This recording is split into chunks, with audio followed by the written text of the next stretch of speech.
Hello, besties. How are you tonight? We have a special um, recap because last night we were blessed with a supersized episode of Real Housewives of Potomac. And sometimes supersized doesn't necessarily means good or great, but this was not the case. This was an absolutely amazing episode. And those extra 15 minutes were so necessary because Jesus Christ actually delivering a off-camera audio of Candace and Robin going at each other when they called Mia at the end, and that we will talk about it later because I want to compare your opinion between the alleged, trip in Aspen in that van with no audio, no video, and we had all this drama of camera that kind of like trigger the end of the season versus this episode that happened after cameras were put down because all the footage of the last 15-20 minutes were from iPhone from the housewives. And that uh, van trip back to their home, the one they're staying in Miami, it's crazy. So we were fed. We were fed, and I cannot wait to get to that point. But right now, let's start from the beginning. We are back to them celebrating Karen's birthday. Mia was pretending not to care for it. But let's be honest, they went to this vacation trip at the same time as Karen's birthday weekend.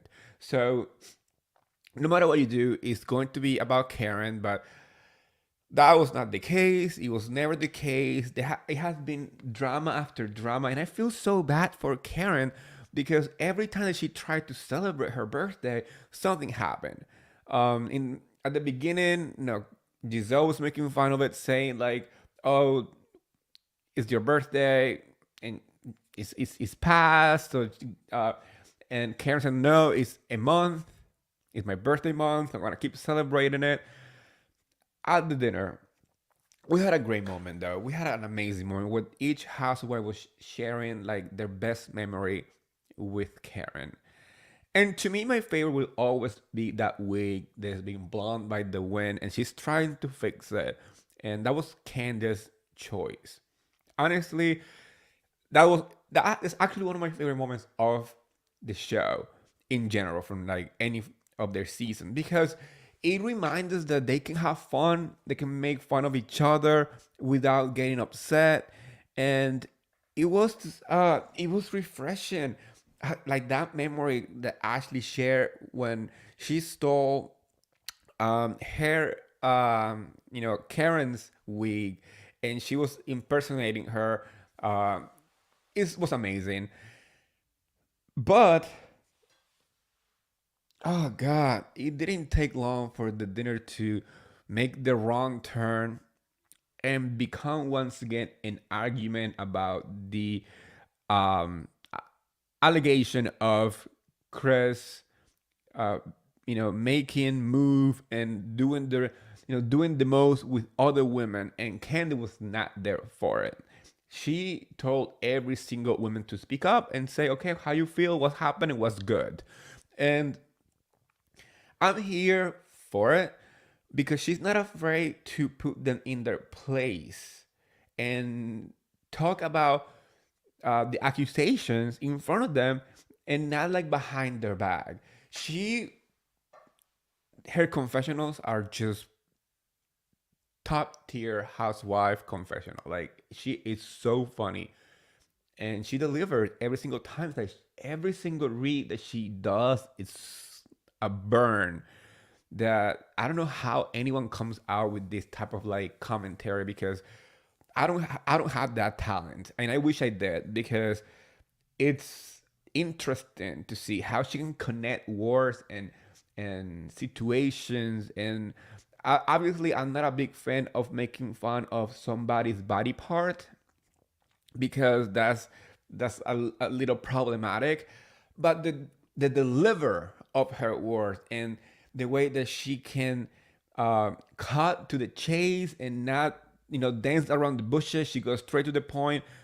It's amazing. I absolutely love the way that she reads. It's up there with Phaedra and Nini's reads. I mean, if you feel that way, please leave a comment on the comment section. Let me know if Candace's reads are as iconic or can be as iconic as Phaedra's and Nini's.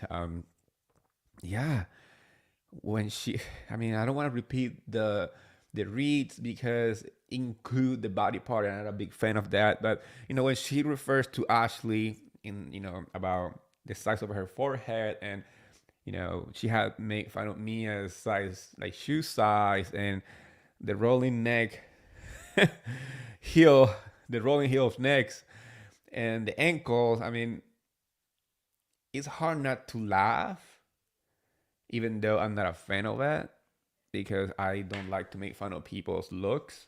Personally, I don't do that. But Candace delivers every single time. And then we have Jacqueline, who for some reason feels entitled to interject the conversation and make like a comment that triggers Candice even more. And then she called Jacqueline Mia's representative. I don't think she's necessarily Mia's representative, but maybe like a low budget assistant. Because she wants to defend Mia so badly. But to me, it feels more like she's trying to get camera time. And even though she is a official housewife, which by the way, I completely forgot she was an official friend of a housewife with a cast photo and all the whistles, she doesn't know how to do it. And every time that she wants to go against Candace, she just falls so flat. Her comebacks are so mediocre that I feel so bad for her. And to think that, like, I mean, if you know, I'm pretty sure you know this by now, but Mia and Mia and Jacqueline are not friends anymore. And I'm pretty sure we will see what happens towards the end of the season.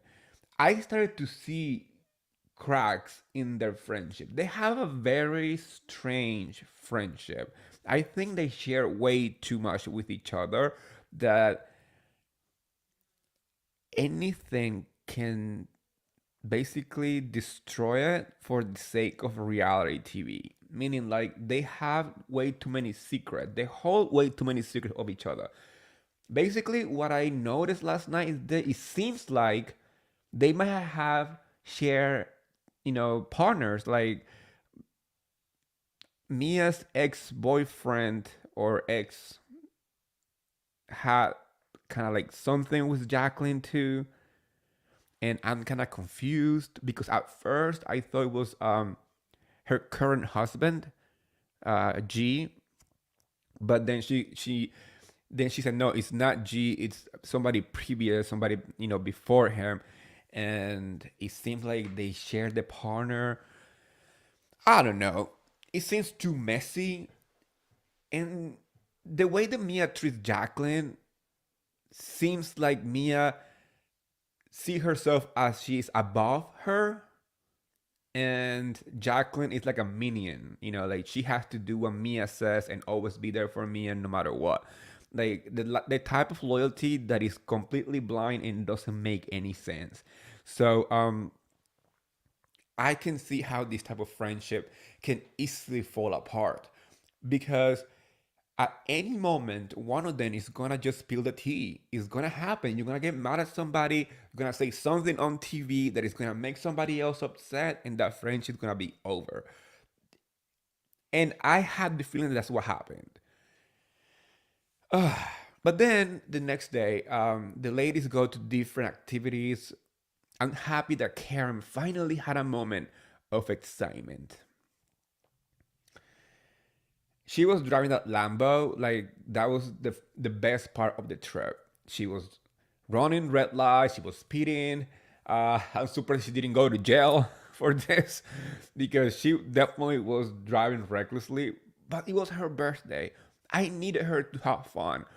All this drama, all this pettiness, Mia versus Wendy, Candace versus Jacqueline, Candace versus Giselle and Ashley, happening all at the same time on her birthday weekend. I needed her to have a good time. So I'm happy that Mia took her to drive the Lamborghinis. And on the other side of the town, we have the other ladies. Robin was there. Also, Ashley, Candace, Wendy went because Candace invited her, and when she told Robin in that car ride to the yacht, we will be talking in a minute. She looked like she was gonna have a heart attack, a stroke. Her eyes were rolling, and she was not happy about it. And I understand that, but Jesus freaking Christ, women! I'm sure that it's part of their contract to be around you guys. It's part of their contract to do all the stuff. So honestly, I'm starting to get upset with the way that I'm treating Wendy, not just from the perspective of being a person and the perspective of um, alienating a person. It's the fact that how in the hell production allowed these people to do this, to completely alienate somebody from a cast trip that, let's be honest, yes, this is for fun. This is the way that they leave their town to have a good time somewhere else, but it's a cast trip for a show. They are being paid to go to this trip to deliver, a product, which is a TV show. I had never seen anything like this in any of the Housewife franchises, to be honest. Please tell me. Maybe I'm wrong. Maybe I'm forgetting details. But last time I checked, no Housewife trip completely alienated just one person. The only time that I seen it, it wasn't because it was being alienated, it was because they decided not to go. Was Vanderpump when they went to Europe, and she did not want to go because the whole Puppygate was happening, and she decided not to film with them. But that was her decision, you know. Even though the ladies were alienating her because they were going after her, but it's not like she went to the trip and they decided not to do anything with her. To me, it seems um, like they are producing a show on their own without understanding that this person still needs to be involved. So I'm happy that Candace called her, invited her, and brought her back into the dynamic because it was necessary. The yacht. Let's talk about that yacht because I had never seen anything more low budget in my life. That was not a yacht. That was a canoe, a pedaling canoe with the food was from like a deli, like deli sandwiches. I mean, honestly, who planned this, Robin? I mean, who planned this? It's giving Robin. It's giving low budget. It's giving foreclosure. It's giving a lot. It's giving like I'm keeping the budget really low, but let me paint it as a yacht. This would have never happened in Beverly Hills, you guys. When these ladies in Beverly Hills say yacht, it means um, private chef. It means a whole staff. It means bartenders with all type of exquisite liquor. They don't have to pedal to go to places. They literally have to just like lay down and soak up the sun and just have a good time. And I'm not saying that the ladies of Potomac are broke, because let's be honest, they have money. They also have their money. They also have the level of wealth. They're not like broke. They're not Kyle Richards rich. They're not Kathy Hilton rich. They're not Lisa Vanderpump rich. These people are wealthy. But the ladies of Potomac, they are rich. So they can afford to do better trips and to do better things. So this like pedaling stuff was so low budget that I was cracking up. Please do not take me to a trip where I have to pedal to make the boat move. I did not sign up for a workout if I'm on vacation. If I want to pedal, I get on my Peloton, which I know Luke from Winter House does. So Ashley better also get on the Peloton so I can find her and we can do rides together. But to be honest, you guys, what do you guys think? This whole pedaling canoe, it was giving low budget. It was giving, I don't know. Let me know. Let me know. But do not sign me up for a vacation where I have to pedal a boat so the boat can move. I did not sign up for that. uh, Towards the end of the episode, the ladies go to another restaurant. It's a Greek restaurant in Miami to celebrate the closure of the trip.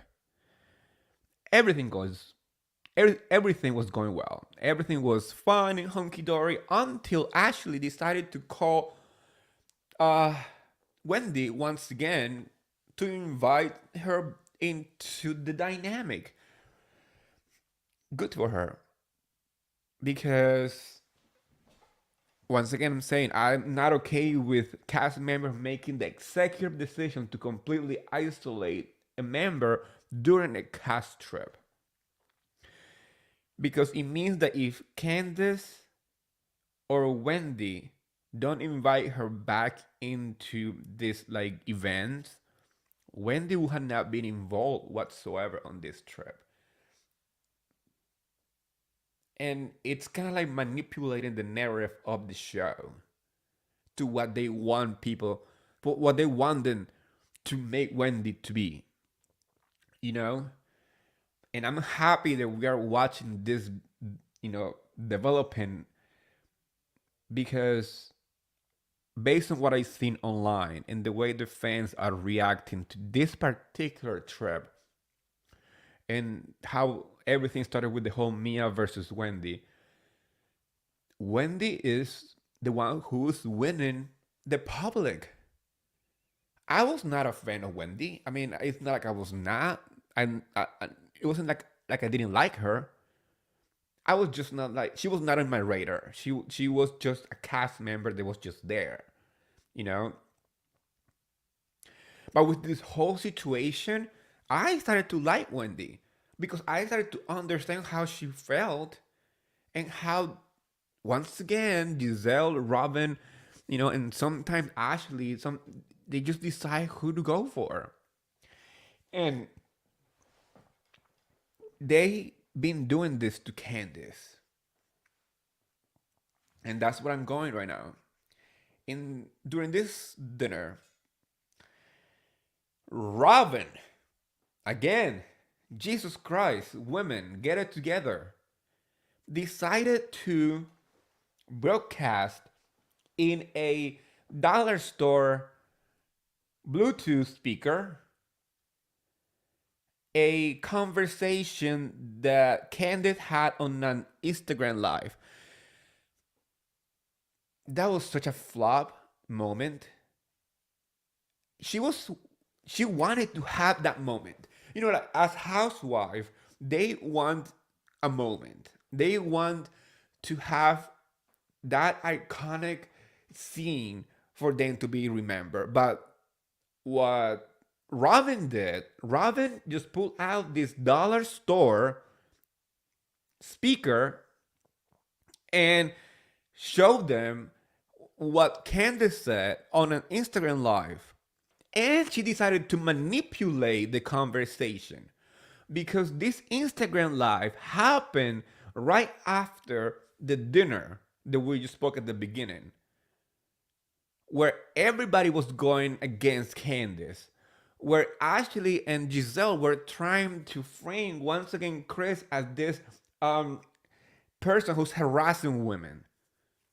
And Candace was not there for it, and she felt betrayed by, Giselle and Ashley. And this time she was betrayed by Robin, who was supposed to be her friend. The conversation on the Instagram live was very, very, strong. The language was strong. But what Robin decided to omit is the fact that later on, Candace was saying that she will support Robin's businesses and wear like whatever bedazzle nonsense that she sells. Who wears bedazzle caps nowadays, anyways? That was so early 2000s. It should stay in the early 2000s. But still, Candace was saying, I will buy your every 2000 caps with bedazzle letters or whatever. And Robin, very, manipulative, decided to omit the information to the other ladies so they could say that she was attacking every single one of them. And as Candace is trying to explain herself, Ashley decided to throw another grenade by saying that Candace was, talking about Karen's marriage. And yes, they did have a conversation about Karen's alleged escapades. But if we watch the episode back, Ashley was the one who was starting the conversations, the one that was bringing the tea to everybody, and Candace was just repeating the information. Kind of like a broken phone. She was just repeating it. And Ashley decided to use that to make Karen feel like Candace was also going after her. So I'm confused. Because once again, this is making me feel like Ashley, Giselle, and Robin decided to go after Candace for absolutely no reason. They are trying so hard to push her out of the show that is so obvious. And I'm happy that their sloppy production is coming to light because it's making the fans aware of the whole situation. And going into the reunion, I had that question.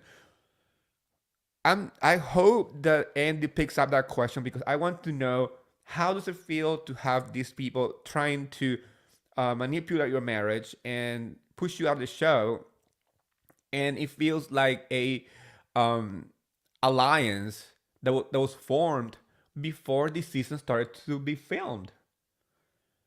And that's how I feel. I want to know if that's what truly really happened. Poor Karen. I feel so bad that even on the last day of her, birthday trip, it rained on her. It literally rained. Poured. They had to run out of the restaurant. They had to leave. And Giselle, being 39,000-year-old, decided to go back to the house. The other ladies decided to go to a club, and this is when the extra 15-minute start from the supersized episode. You guys, I felt so happy to finally watch images and videos recorded by housewives while doing like a night out, because it wasn't so produced. It didn't feel like a camera was following them. It was their own experience, and that's what reality TV is all about. That's how reality TV first started. That was the whole idea. Like people showcasing their lives and act like there was no cameras around, you know. So that moment was legit reality. They were taking pictures at the club. All the movement. Wendy and Robin having a drunken moment, and see how that. Let's see how that lasts. Let's see how long that lasts. Hello, Sarah Real Talk. Thank you for joining today. I see ya. We're talking about Potomac, and like I'm saying, I'm so happy that they were doing this like whole like drunken moment together at the club because it brought it back to reality. This is what reality TV was all about from the beginning. This whole scene was so crazy in the way there was a roller coaster. At the beginning, it felt like we were heading towards the happy moment, the happy ending of the trip. It felt like there is the light, and we are having a good time for the first time on this trip, and we're having great chemistry.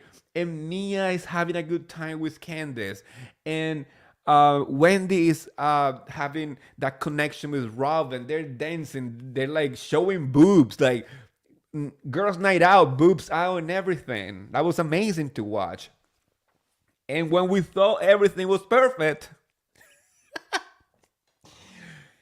we have Giselle. I mean, we had Robin calling Giselle, and the audio is insanity.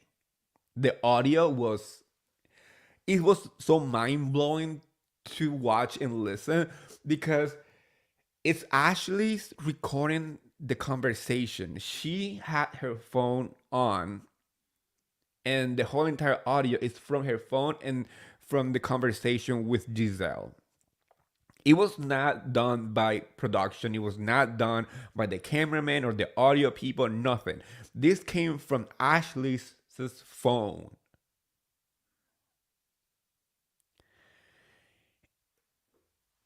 And it makes me believe once again that the whole trip in Aspen was pure bullshit. Because you're gonna tell me that Lisa Rena did not have the did not think about recording this, did not think about grabbing audio or video of Kathy Hilton allegedly having a meltdown, knowing how Lisa Rena enjoys receives and enjoy having the spotlight and whatever. And you're gonna tell me that she did not do what Ashley did for all of us last night? Ashley delivered us with a moment. That was a moment, you guys. My jaw dropped to the floor. And Zara, yes, we were relaxed into the energy, and then boom, dear, everything went down the like downhill like a roller coaster drop. The anticipation, the nonsense, the chaos between Robin and Candice on that ride back to their home was insanity. I'm so excited for what's coming, and Beverly Hills is my favorite franchise. That's my personal opinion, and I'm not telling you that Beverly Hills is the best franchise, but Potomac has been consistent on delivering every single season. The cast clocked in for their paycheck every single episode. I don't like everybody on that show, but that doesn't mean that the cast as a cast is great, except for Robin. But the whole cast is great, except for Robin. Uh, Apparently, the club doesn't allow people to record because they host a lot of super important people there. Yes, but I'm not. This is a comment from Sarah Real Talk. She said that apparently the club doesn't allow people to record because they host a lot of super important people there. Do I believe it? Not sure.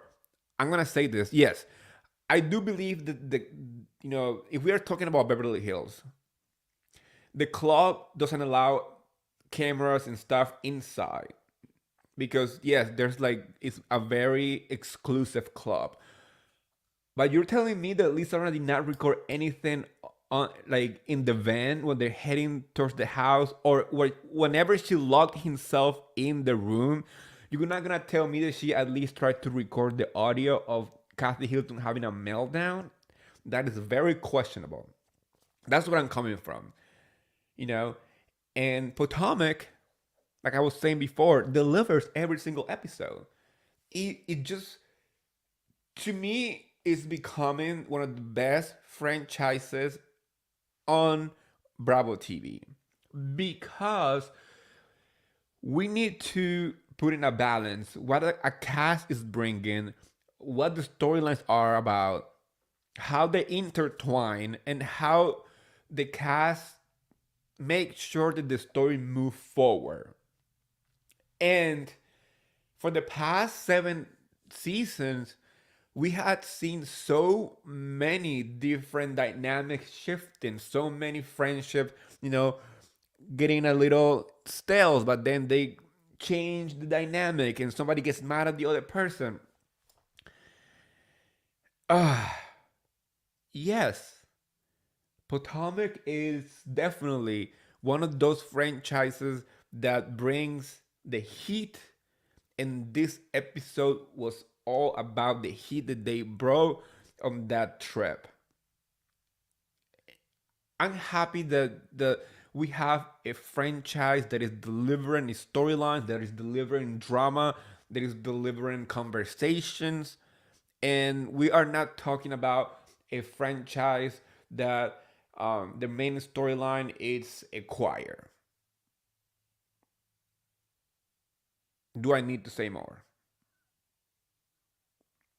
And don't get me wrong. Once again, I love Salt Lake City. I love Lisa Barlow. I love their dynamics, but there is something missing in Salt Lake City, and I'm not talking about just missing Mary as a cast member. I'm talking about the way that the storylines are being edited. They don't make any sense to me. They're not clicking, and that's why a lot of people are lost in translation. Because if the story is not being told properly by the production part too, by the editors, everything feels shaky. And the housewife, especially Salt Lake City, are not making any sense to me. That was a crazy episode, to be honest, you guys. I still want um to see what's next. We know that it's going to be really, really intense, especially between Charisse and Karen. Karen got activated last night. That moment between her and Candace, when Ashley told her about Candace talking about her marriage, you can see in her face that there was pain, there was like disappointment, there was also rage.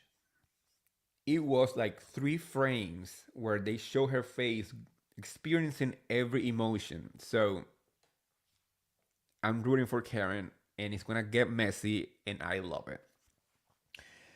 Let's move to Family Karma. That's one of my favorite shows on Bravo. It's so positive. Like the aunties. I love the aunties. They said something last night while they went to like a ceremony where like it's kind of a religious ceremony, and I don't not know how to explain it because I'm not very familiar with Indian ceremonies, but they take food to like a priest or something like that, and they bless the food and they take it home to bring those blessings to the person that they want those blessings to go to. And the aunties were praying for their kids. Like one was praying for Anisha, and the other one was praying for Brian.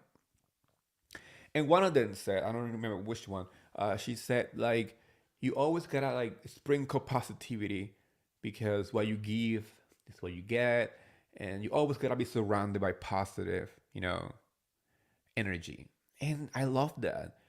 because we are so used to watching toxic reality TV. We need, as viewers, the toxicity for us to be engaged. And that is not mentally positive.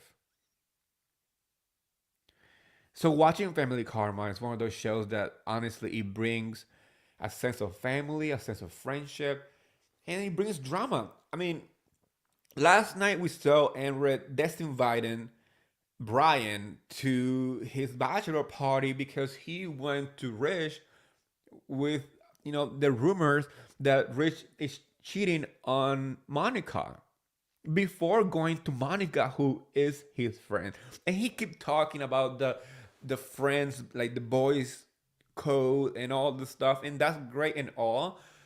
But Monica is your friend. Brian, if he wanted to go with the rumors to somebody, he needed to go to Monica. Andrew needed to go to Monica too first before going to anybody else, because he shared this information at the brunch that they went to on the previous episode. So they are failing Monica at this point, and it should be sister before misters. And I like that she said that on the show. I mean, protect the women. Guys, go and protect women instead of being complicit of your boy's cheating behavior. Because I know one thing that I have a feeling is that Rich is a walking red flag. Rich is a walking red flag. And in last night episode, he even lied to Monica about when he got the information of the rumor of him cheating. He said that he got it the same day that he was talking to her. But in reality, he got the information a week before because Brian told him about it. And Brian told Monica when he told Rich. So Monica in that moment realized that Rich was lying, even though she said on the confessional that she believed Rich. And to me, that was the reaction of a woman who's being gaslighted into believing that. Because she's doubting her own feelings to support this guy who is nothing but red flag after red flag. Somebody commented on my Twitter that they feel like he's doing this just for the TV show. Like he is dating Monica to be on TV. I feel that way too. There is no sense of relationship because Monica wants to move forward. She wants to move in. She wants to create a life with him. He doesn't. He's not ready. Or that's what he wants to do. He doesn't want to move in with her. He's like playing a game. He says to her, I want to move in with you, but not right now. Let's wait. And she's telling him, I'm ready. So if he's not ready, boy, you better let her go. And Monica, it's better to cut the tie with this person who is just using you for the ride. And I might be wrong. Maybe the guy's legit not ready. But how can you be in a relationship with somebody who is ready and you're just holding them back? That is selfish. And usually selfish people have a motive. And I wouldn't doubt the motive is for him to stick around on the show. Because the only reason that he is on that show is because of Monica. He is literally not necessary. Like there is no connection. He is friend with Brian. And maybe that's the only connection that there is. But if Rich and Monica break up, I'm pretty sure Brian's friendship with Rich is not even like important.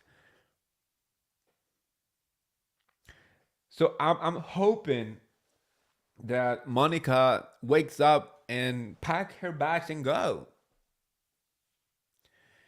Even her dad is getting involved. I love her dad.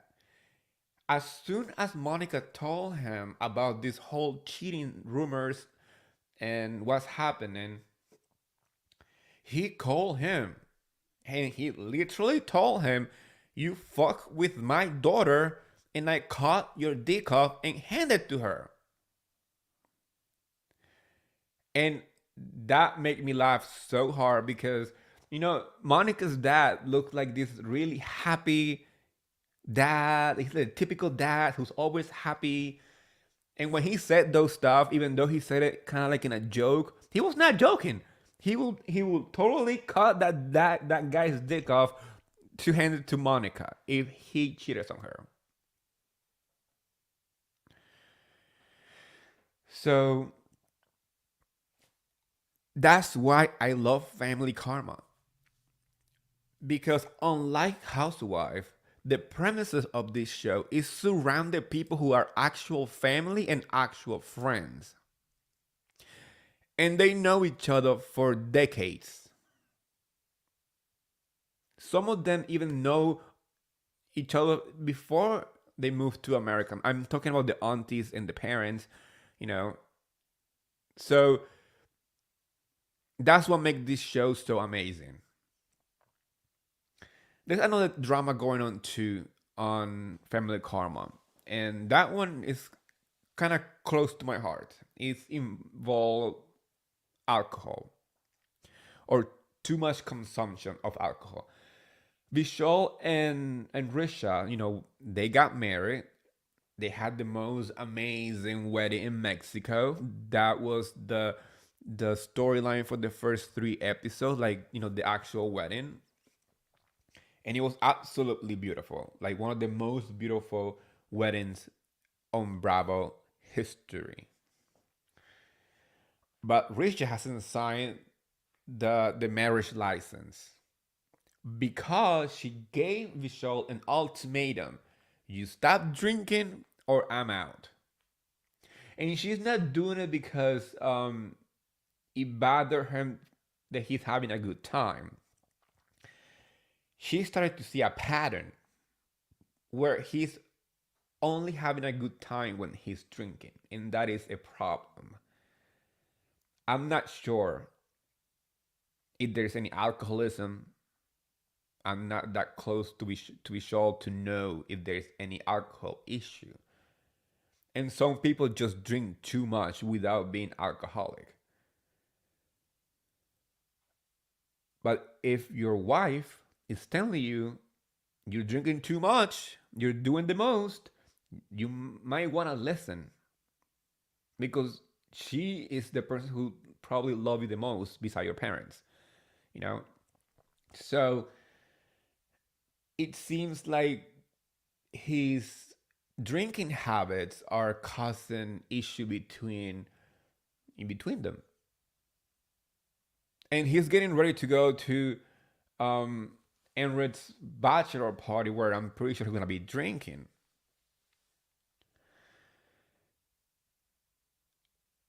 I really hope that they fix this because Vishal and Risha make a beautiful couple. Absolutely beautiful. I think anyway, the cast of Family Karma, every single one of them is just stunning. Especially my queen Bali. Bali's my girl. That's my girl. I love her. And Anisha too. Beautiful ladies. But what I'm trying to say is, Vishal, listen to your wife.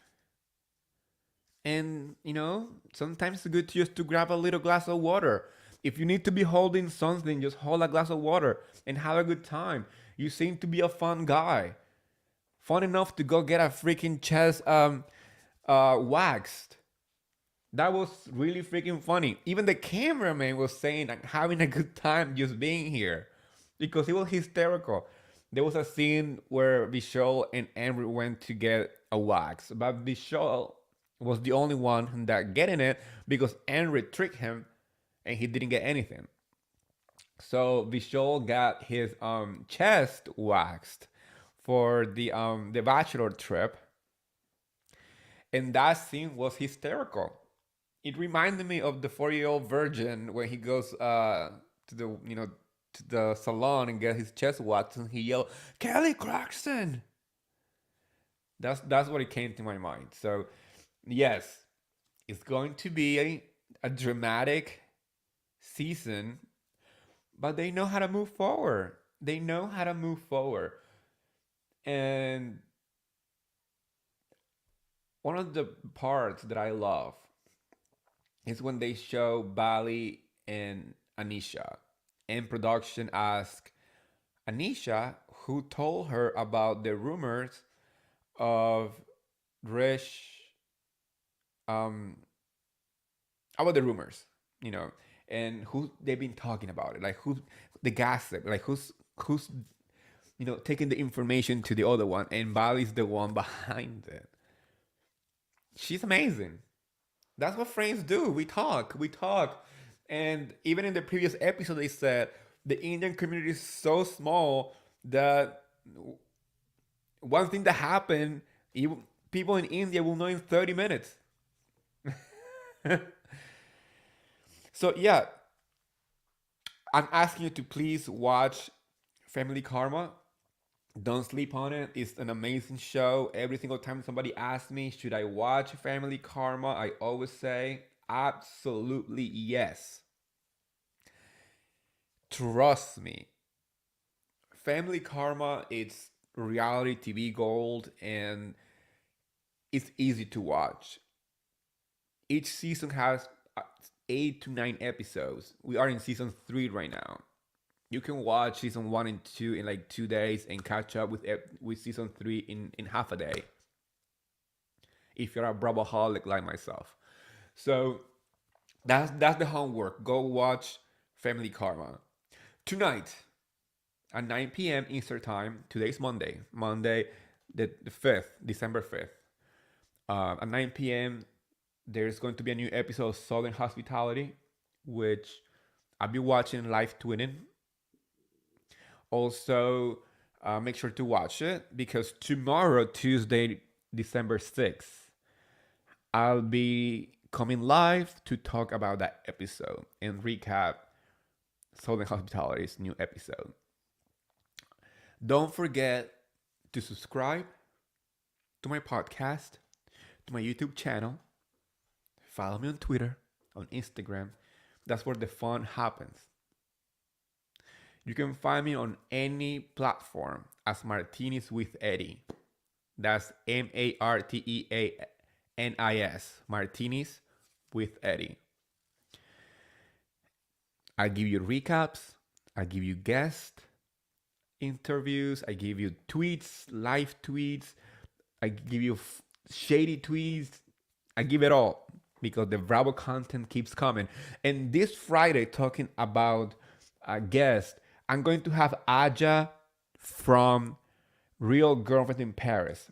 This Friday coming, December 9th, Aja from the Real Girlfriends in Paris is gonna come here to Martinez with Eddie and spill all the tea that we did not get to see on the show. And she's gonna share with us her favorite, places in Paris and where she's at right now and what is next for Aja. So remember, this Friday, she will be here. If you have any questions, just leave it on my comments on Twitter, or you can comment on the live show and leave it on the comment section, and I'll be answering with her. Once again, you guys, have a great night. Bye, besties.